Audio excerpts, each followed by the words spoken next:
In the days of hashtag #MeToo and hashtag #NoMeansNo and politicians and media moguls dropping left and right for sexual coercion, consent has taken center stage as the indispensable prerequisite for mutual action, unless, of course, that means a confectioner declines to participate in a gay wedding ceremony, in which case he must be stripped of his First Amendment rights, and he'll do it, and he'll like it, baby. Just relax and enjoy it. We will discuss Masterpiece Cakeshop, the Supreme Court, and why no only means no until hashtag love wins. Then, roaming Millennial and Amber Athey join the Panel of Deplorables to discuss what the resignation of John Conyers tells us about Democrats' strategy, the Supreme Court's upholding of Trump's travel ban, and the joyful post-Michelle Obama return of 1% chocolate milk to school lunches. I'm Michael Knowles, and this is The Michael Knowles Show.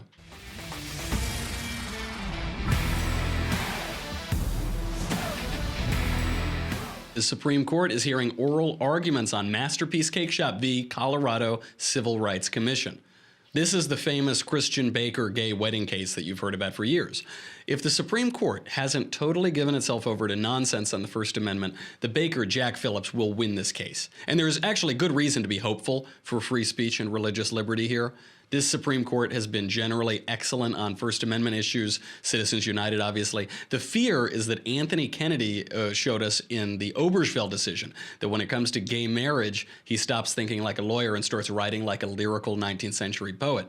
In that case, he found a right to intimacy somewhere in the Constitution, which seems that it doesn't jibe that well with the hashtag #MeToo climate, does it?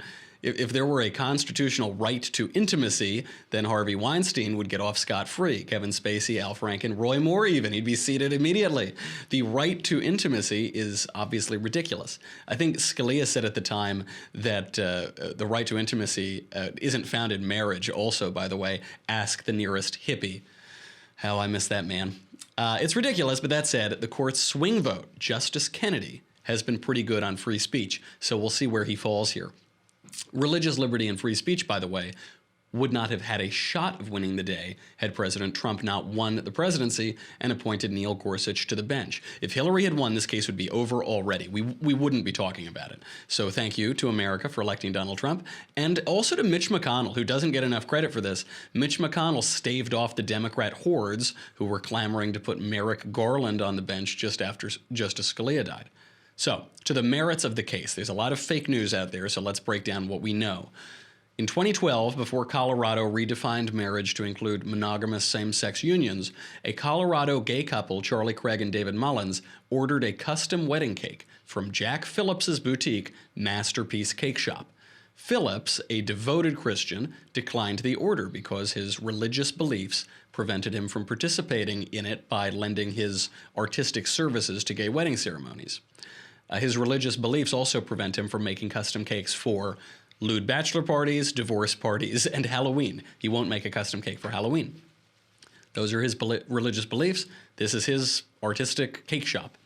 The couple, he explained, was free to choose from any of the generic cakes for their ceremony, but he wouldn't create a custom piece for the event. So what happened? Craig and Mullins went to one of the other countless cake shops and they got their cake made for their ceremony. There are apparently plenty of cake shops that are willing to bake cakes for gay wedding ceremonies. We're anticipating probably a 30% boost in revenue this year from gay wedding cakes alone. 30% boost, yeah. There are all these new ceremonies. Every other cake shop is willing to do it. Some people are owned by devoted Christians or Muslims or whatever, and they have these religious beliefs, and they don't want to participate in the wedding and lend their artistic expression to it. Problem solved, right? Apparently not. Because Craig and Mullins decided to make it their mission to force Phillips to craft the gay marriage cake or else to shut down his store, to lose all his business. They filed a complaint with the Colorado Civil Rights Commission. They claimed discrimination. The case has now made it all the way up to the Supreme Court, and they just heard oral arguments this morning. We should make this point very clear. This case has very little to do with gay marriage. It has very little to do with gay marriage per se. Gavin McInnes said he used to support gay marriage until he realized that it was mostly a political act to screw with Christians. And cases like this are where Gavin got that idea from. George Will, too, by the way, thinks the Supreme Court should side with the state and make Phillips craft the cake. A lot of conservatives, the conservatives who are like conservatives, but not that kind of conservative, you know, the ones who are, I'm a Republican, but I don't like any Republican stuff. They insist it doesn't matter, who cares, it's just a cake. It's so trivial, it's just make the cake. The left is obviously making the same point. Republicans are terrified of gay wedding cakes for some reason. They say people can't help who or what they fear, but let's be honest, being afraid of a gay wedding cake is a choice. Oh, they're afraid, isn't that? They're just afraid, you silly people. So it doesn't matter. Well, okay, if it doesn't matter, then drop the complaint. It doesn't matter, right? It doesn't matter. It's a silly case. Okay, good. Then you back down. If then the other side in the culture war can back down. Then drop the suit. If it doesn't matter, just go to another cake shop. Actually, the couple did go to another cake shop, but they know that the cake matters. The cake does matter because it's a symbol and it's a mechanism of coercion. Who gets to decide how you use your artistic talents? You, your conscience, or the government? Who gets to decide which messages are optional and which are compulsory? George Will is either being obtuse here or he's missing the point. He claimed in his column on the subject that the primary purpose of cake is to be eaten. Sure, right, that's the primary purpose of cake. But wedding cake is different than regular old cake. That's why regular old cake costs $11 and wedding cakes cost into the thousands of dollars. I know this now. I'm looking at wedding cakes. Nobody has turned me down yet because my money is green. As Princeton professor Robbie George rightly points out in today's New York Times, a former newspaper, wedding cakes are the centerpieces of weddings, and they symbolize an idea. That's why we have them. That's why we don't just only serve cannoli or something or donuts at weddings. There are wedding cakes. They symbolize an idea, namely that a wedding has taken place, that a marriage has begun. Some people don't believe that that is the case when it comes to same-sex monogamous unions. The state has no right to force an individual into expressing an idea with which he disagrees, even if that idea has been adopted as the official state line as of like 5 minutes ago. But this is the other aspect of insanity in this case. Until the day before yesterday, nobody would have fathomed redefining marriage to include same-sex unions. Now, that which is not forbidden is compulsory. And by that light, it's not so bizarre that this whole case, which is really about compulsion and free speech, it centers on whether or not an individual is required by law to express so recent, so utterly novel an idea as gay marriage. It isn't about gay marriage. It's about the state and the culture warrior left flexing its muscles and pounding individual liberty and conscience into submission. So some claim that a ruling in favor of religious liberty and free speech, a ruling in favor of Masterpiece Cakeshop and Jack Phillips, that will destroy all sorts of anti-discrimination legislation in the country. But there is no evidence for that. As the cake shop's lawyers, Phillips himself, have made clear, the custom cake is an artistic piece that clearly comes along with free artistic and philosophical expression.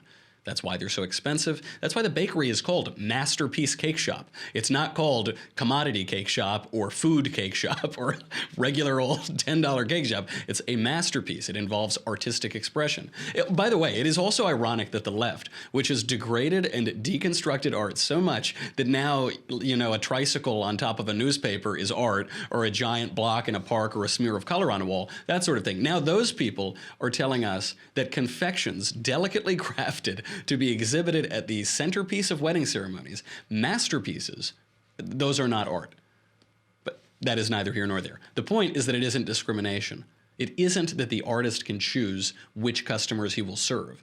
If, hopefully, the Supreme Court rules in favor of religious liberty here, it's not that the artist can say, I'm going to sell to you but not sell to you. The artist has to sell cakes to everybody, as he repeatedly offered to do in this case.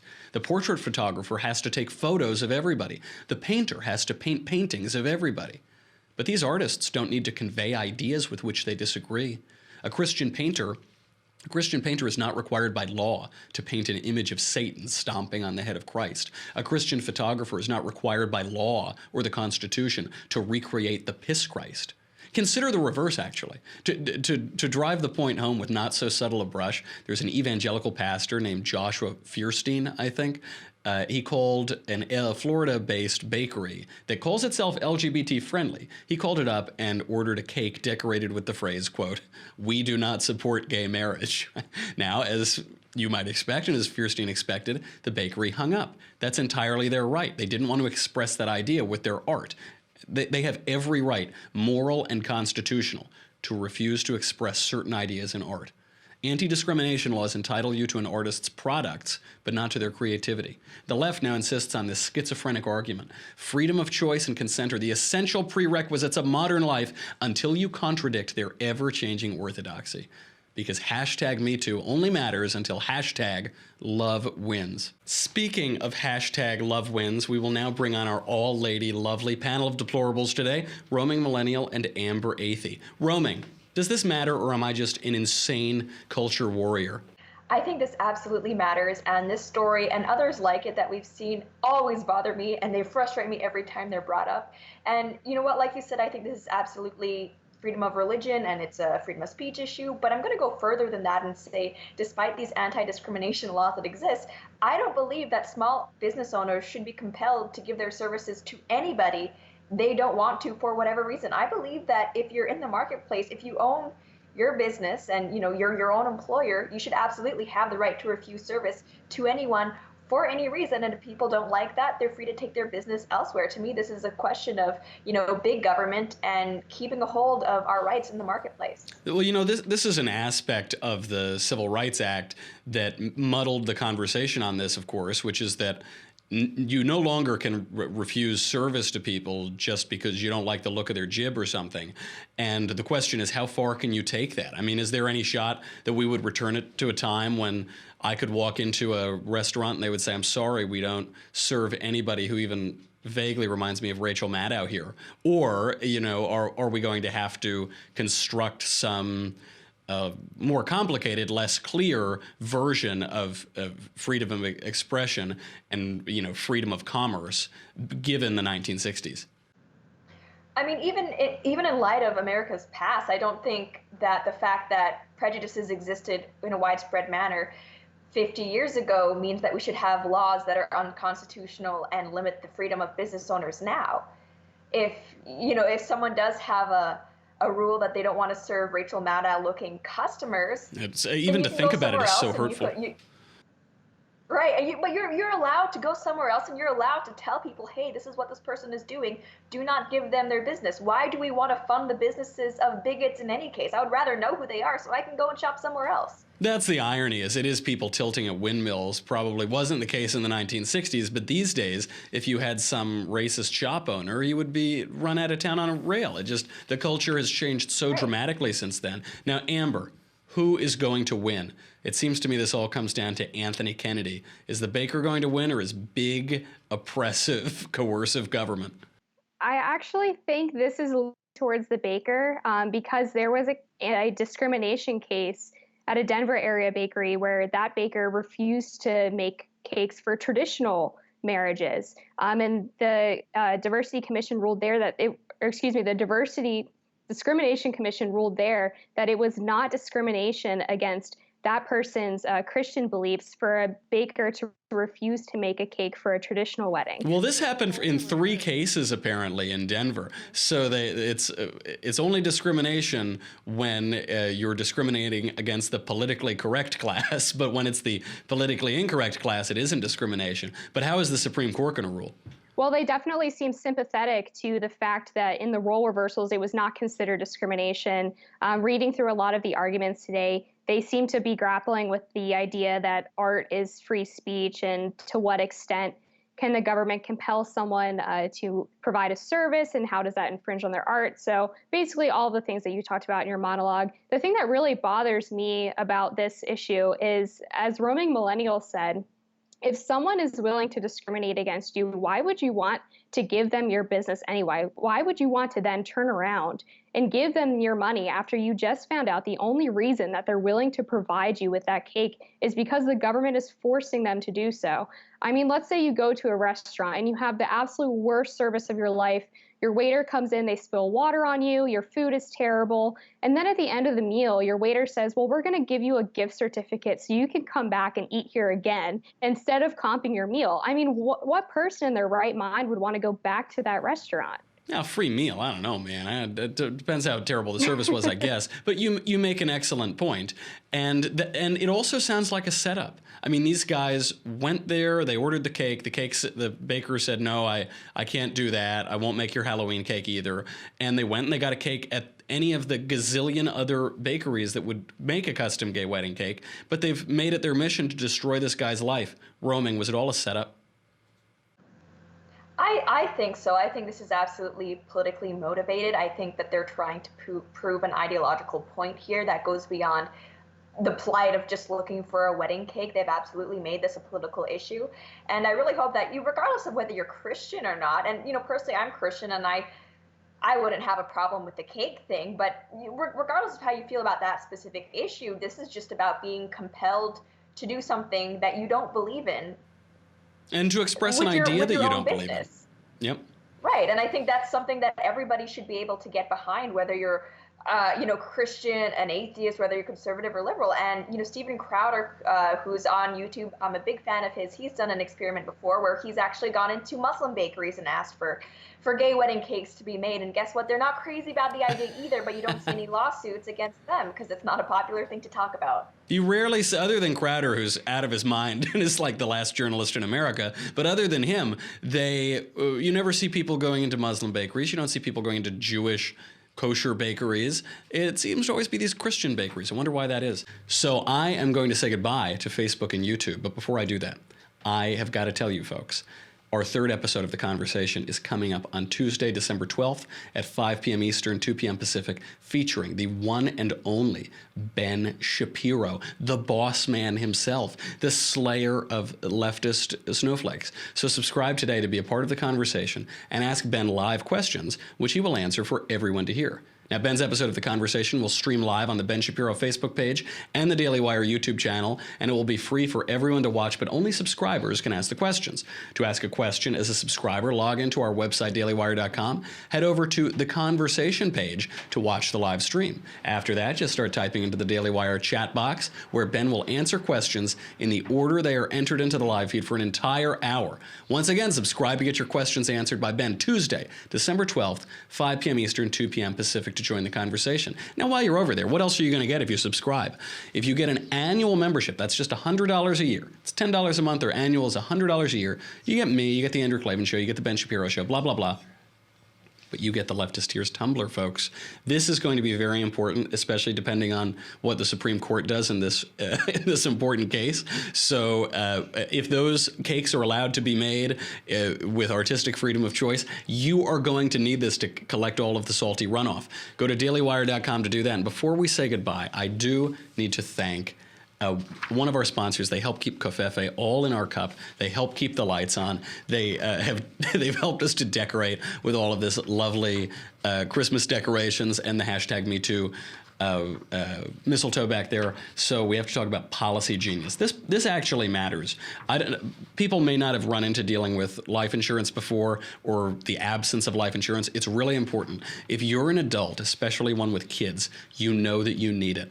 But it's so easy to put off. Now, shopping for life insurance is confusing. It takes forever. I really didn't do it until someone spelled it out for me. And very often you have to speak to an agent just to get a quote. Policy Genius lets you skip all of that. It lets you compare life insurance from the top providers online. It takes as little as 5 minutes. I am a millennial. I don't do anything that takes longer than 5 minutes, and you can't do it online. So if you're busy, 1 minute per day for 5 days, 30 seconds per day for somewhere between 9 and 11 days. If you find a policy you like and you want to know more, you can talk to any one of their licensed experts. Me, I don't enjoy talking to people. When Marshall starts speaking to me, even in the earbud or after the show, I just stone face right ahead. I won't even look at him. But if you're just browsing, you don't have to talk to anyone. That's what I really enjoy. Browse away. They also don't just do life insurance. You can get disability insurance, renter's insurance, pet insurance. You can compare health insurance. I know what you're thinking. You're thinking, I'll put off life insurance. It doesn't matter. It really matters. It can seriously affect your family. Don't be stupid. Just do it. It doesn't take very, very long, and it's pretty inexpensive. If you need life insurance but you're putting it off, try Policy Genius. Compare it online on your own terms in your own time. PolicyGenius.com.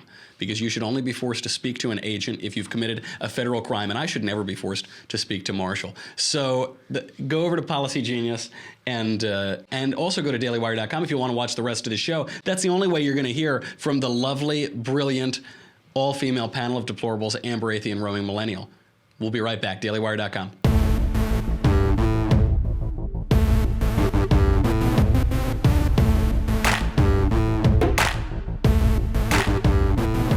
I am pretty surprised that Democrats went this far. John Conyers, the longest-serving Democrat rep, the longest-serving rep, period, in the House of Representatives. He's been there since the Johnson administration. He has resigned because of sexual assault and sexual harassment allegations. He's had pressure from his colleagues all the way right up to Nancy Pelosi. Amber, are they gearing up to go after Trump? What is this about? Why are they throwing, other than this guy's old and desiccated and of no use to them anymore, why are they going after him? There are a couple of things at play here. So first of all, Democrats have been hammered by the right for going after Roy Moore and Donald Trump because they haven't been taking care of their own harassers in their own house. At the same time, though, it's very politically expedient to get rid of John Conyers because now he's calling for he endorsed his son today. He endorsed his son. And then apparently his grandnephew is also running for the seat. So not only are they going to replace Conyers with another Democrat, they're going to replace Conyers with probably one of his own family members. And we saw Democrats do the exact same thing during the trial of Senator Bob Menendez. They were asked repeatedly if he should resign if convicted, and they refused to say. Because guess what? Chris Christie was still governor of New Jersey, so they were worried that if they came out and told him to resign if convicted, he would have to resign when Christie was in a position to replace him with another Republican senator. So in my opinion, they don't really deserve that much credit for calling for Conyers to resign because this is just pretty much political expediency. And it's always nice to see people keep the family and the family business, you know, the public business, the people's business. Roaming there, we've heard whispers throughout the campaign and so on about all of the women who are alleging misconduct by Donald Trump. And it kind of disappeared. It didn't really go anywhere. Some of it appears to have been discredited, but not all of it. Is that what they're saying now? We're willing to throw out this old guy who doesn't mean anything anymore. We're willing to throw him out and trade him so that we can finally go after Donald Trump. Is that the strategy we're going to see? I think it's absolutely the strategy. And not only are we seeing the Democrats kind of throw Conyers under the bus, but we're also seeing them do that in a large part to Bill Clinton as well, because he's no longer politically useful. So it's very convenient for them to say, oh, look, now we're all of a sudden the party that actually cares about these sexual harassment allegations. When the people in their party that are facing these charges, not even charges, these rumors, I mean, nothing I've seen has, I would think, be enough to convict anybody. But when we look at what the Republicans are facing, it's a little bit more difficult. And I think they're absolutely gearing up to start on the allegations against Trump again. And I think what also doesn't help the Republicans' case is that although Nancy Pelosi originally kind of stood by Conyers, describing him as what an idol or a hallmark or something like that, she did the turnabout really, really fast, saying that he should resign. Contrast that to how we have Trump handling Roy Moore right now. He's actually come out and said, yeah, this guy, he should definitely be voted in. And I understand why the Republicans might think it's important to at least get some Republican in Alabama. But if we look at the larger picture, it doesn't look good for the Republican case of, yeah, we're not rapey, frankly. Right. And obviously, in the case of Roy Moore, his opponent, Doug Jones, does support fourth trimester abortions. So it gets complicated on that political issue as well, not to say nothing of the Senate majority. We see these figures coming up 2018, 2020. There's talk that they'll nominate Kamala Harris or she'll be a real contender. So you can see it building toward this campaign, this hashtag #MeToo campaign that is totally fact-free. It looks like the economy might do quite well under Trump. Looks like he's doing an able handling of foreign affairs. So they're going to have to make it all this feelings-based #MeToo stuff. Are there any credible allegations against Trump? I'm not saying that there are or there aren't, but are there any allegations that we see that are going to jump to the fore and be the ones that they're going to smack him with, either Roaming or Amber? I'm not really sure, to be perfectly honest with you, because the ones that were brought up during the election obviously were pretty much brushed aside. So I find it somewhat hard to believe that they would necessarily be relitigated to the point that people would find them more credible in 2020 than they did in 2016. That being said, one of the cases is in a lawsuit right now, so we'll see what happens with that. But I just don't think that people are going to want to dredge it back up now that they pretty much already decided that they're okay with overlooking that to put Trump into office. It's unlikely that that's going to become a major issue again. They've already dealt with this. They've already made their opinion on this. That's a good point. And they can always use the Clinton excuse of, oh, it's old news. Say, well, it's only old news because you stalled for 10 years and now you made it old. Yeah, it's old news. Come on, stop. Don't talk about it. Other news from the Supreme Court. The Supreme Court has upheld President Donald Trump's travel ban from 6 Muslim-majority countries. Now, this is being portrayed as the end of the world, the end of America. Even if America didn't already end with the tax cuts now as the devil, this is really the end of America. But ironically, Barack Obama also restricted travel from precisely the same countries during his presidency. Roaming, you might have seen this. You're on Twitter all the time. You're always tweeting. There was this trending hashtag no Muslim ban ever. Is this a Muslim ban? This is absolutely not a Muslim ban, and if it is a Muslim ban, it's one of the least effective Muslim bans that you could have designed. You know, the largest Muslim countries, places like Indonesia, they're not on the list. This doesn't affect Muslims who aren't from the areas that were highlighted of concern, you know, places like Iran, Libya, and stuff like that. So if it doesn't affect Muslims who aren't in those countries, and most Muslims aren't in those countries, I feel like you have to really reach to call it a Muslim ban. Is it, obviously, I saw some statistic that only one of the countries on the list is in the top 10 most populous Muslim countries in the world, and none are in the top 5. So you're absolutely right. This is not a Muslim ban. But Amber, is it genuine ignorance, or are they just being obtuse when they flip their lids over President Trump's travel restrictions, but they probably didn't even know that Barack Obama imposed travel restrictions? Is that comparison legitimate, and why didn't the Democrats freak out at the time? Well, it's such an obvious political play, and I mean, let's not kid ourselves. All politicians are hypocrites, so it's not really that surprising. I mean the base, though. It's easy. Well, it's easy rhetoric, right? So like Democrats can say that Trump is bigoted towards Muslims, and then when the tax reform bill passes, they can say that tens of thousands of people are going to die. It's this really aggressive, ramped up rhetoric that somehow people buy into because, I mean, most people don't want to die, I would guess. But it's really transparent. As Roaming said, this isn't a Muslim ban. This is about protecting American sovereignty and also making sure that people are coming into the country properly vetted. And the countries that are on this ban list apparently do not properly vet their citizens. So, I mean, Democrats can play this game, but the Supreme Court just ruled in favor of Trump. So they've pretty much already lost here. Love it. I also love that we have Neil Gorsuch on the court, because if Hillary Clinton had won, all of these decisions that we're just dancing covfefe about wouldn't happen, baby, would not happen. So on to the most important. I'm sorry, Roman, go ahead. 7-2. I was impressed. It was 7-2. Yeah. I think like Ginsburg and then one other. Where that was higher than I thought it would be, actually. It's because Elena Kagan is smart. It was Ginsburg and Sotomayor dissented, but Elena Kagan sided with the conservative, you know, the conservatives broadly. Right side. See, they're not all conservative. But apparently Antonin Scalia asked David Axelrod when that first nomination came up during the Obama years, the one that eventually went to Sonia Sotomayor, he said, listen, I'm under no misconception that you're going to send someone who agrees with me on the Constitution, but at least send us somebody smart, not to put too fine a point on it. Send us Elena Kagan, whom he knew socially and I suppose professionally. And they sent Sotomayor, who is not smart at all. And then later on, he got Kagan. So it is nice to see that she can have some seriousness of purpose, and she isn't just a lefty hack on the court. There is a much more important story than any of these. We're talking about coercion, big government, the travel ban, foreign policy. Forget that. 1% chocolate milk. Michelle Obama's tyrannical policy of banning 1% chocolate milk from school lunches has wonderfully been overturned by Donald Trump's Department of Agriculture. Little boys and girls everywhere can now drink 1% chocolate milk at lunch. I'm sure they're very happy about this. Roaming, this again seems like a trivial issue. Who cares if the kids have chocolate milk? But does it send an important message? And is it materially significant that this administration is giving people, even down to little kiddies, even maybe chubby little kids, is giving them choice and giving school districts choice over what they serve those children?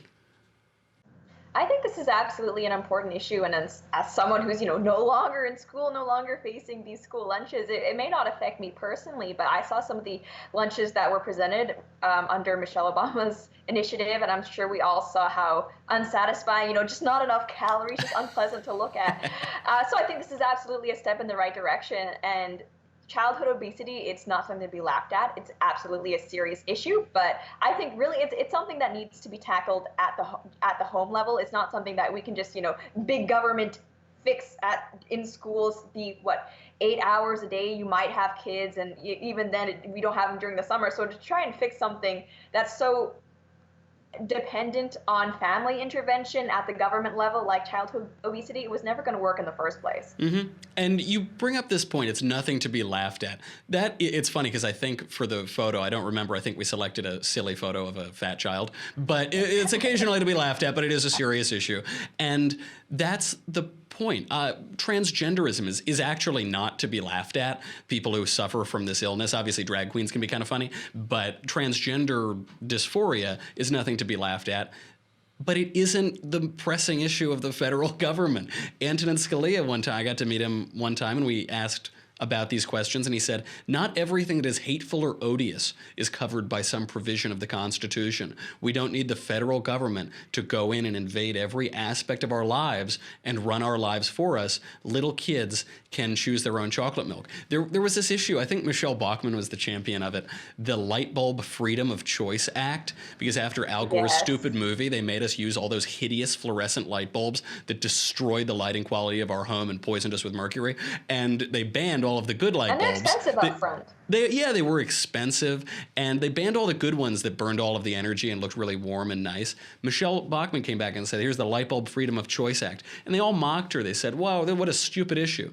If it's a stupid issue, then you back off. Why is it a stupid issue when I want to hold my side of it and the side of freedom and choice, but it's not a stupid issue when you pass legislation to limit what kind of light bulb that I can have?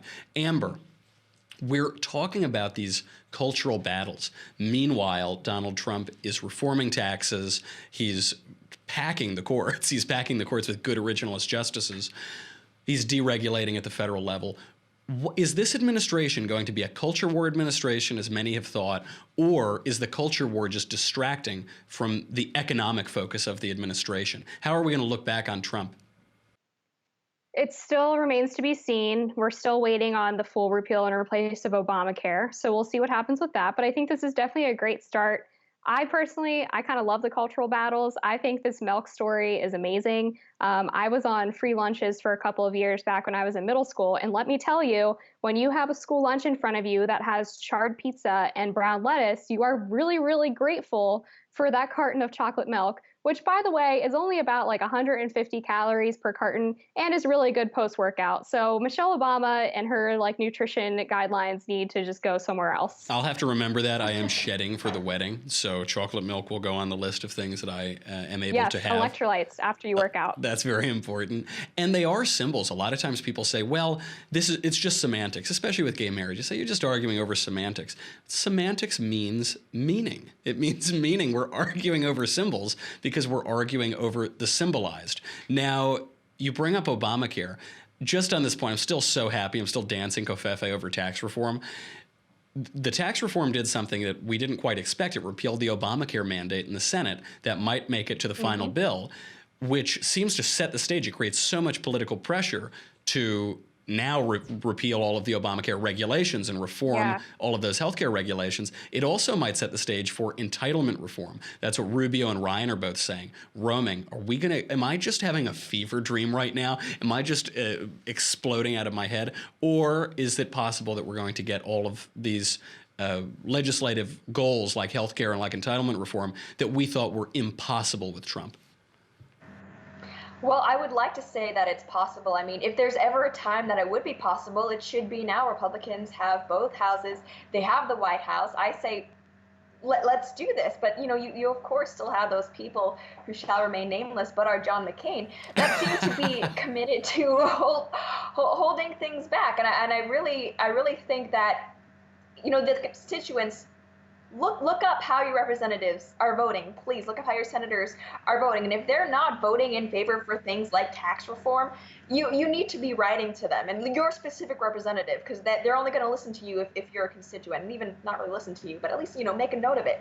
And I think entitlements are an important discussion to have. We can't really say we're serious about tax reform and serious about tackling the deficit unless we look at government spending, and the biggest part of that is entitlement. So absolutely, this needs to be part of a giant conversation we have about big government and government spending. By the way, it is usually McCain obstructing, but I got to give it to him on tax reform. He showed I was shocked that my chin hit the floor, and the only guy who didn't vote for it is Bob Corker. I'm still too salty about healthcare. I'm still too salty. I know. It was really hard. Well, yesterday he tweeted out, he said, or his social media intern tweeted out and said, we're only 50 followers away from 3 million. And then all these angry Dems unfollowed him because of tax reform. So I don't know. I'm a pretty happy guy. I'm pretty grateful.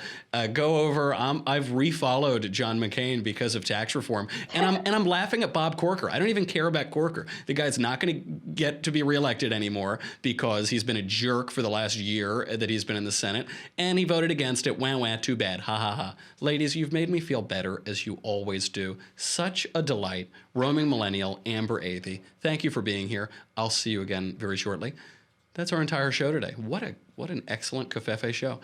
I will be back tomorrow. Get your mailbag questions in. We will be changing your life on Thursday, hopefully for the better. And in the meantime, I'm Michael Knowles. This is The Michael Knowles Show. Come back tomorrow. We will do it all again.